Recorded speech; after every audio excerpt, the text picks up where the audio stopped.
Assalamualaikum warahmatullahi wabarakatuh. Alhamdulillah, segala puji bagi Allah. Salawat dan salam ke atas junjungan besar Nabi Muhammad sallallahu alaihi wasallam, ahli keluarga baginda, para sahabat serta seluruh umat Islam.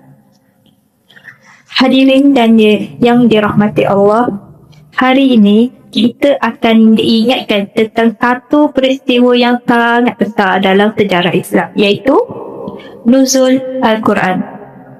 Nuzul Al-Quran ini peristiwa turunnya wahyu pertama kepada Nabi Muhammad SAW. Peristiwa ini berlaku ketika baginda berusia 40 tahun di mana? Di Gua Hira pada malam yang penuh kemuliaan.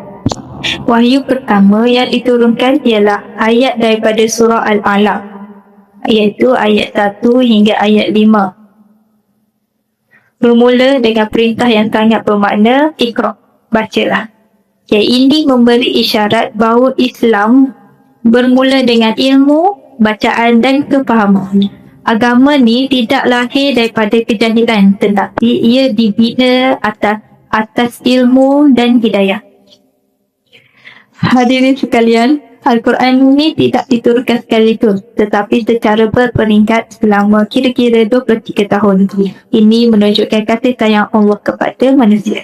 Wahyu turun sedikit demi sedikit sesuai dengan keadaan, persoalan dan cabaran yang dihadapi oleh umat Islam pada waktu itu.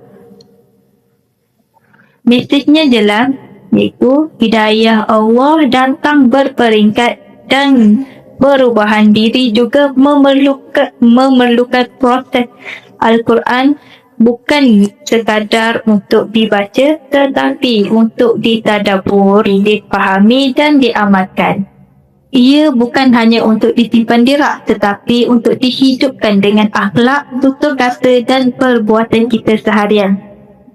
Hadirin yang dikasihi, dalam dunia yang serba laju hari ini, kita banyak membaca mesej, notifikasi dan media sosial. Tetapi, bila kali terakhir kita benar-benar membaca Al-Quran dengan hati? Bukan sekadar melafazkan, tetapi cuba untuk memahami mesej Allah sampaikan kepada kita. Jadi, Nuzul Al-Quran ni mengajar kita satu perkara yang penting, iaitu kalau mahu hidup kita terarah, kembalilah kepada Al-Quran. Kalau mahu hati kita tenang, rapatlah dengan Al-Quran. Kalau mahu hidup berkati, jadikanlah Al-Quran sebagai panduan hidup.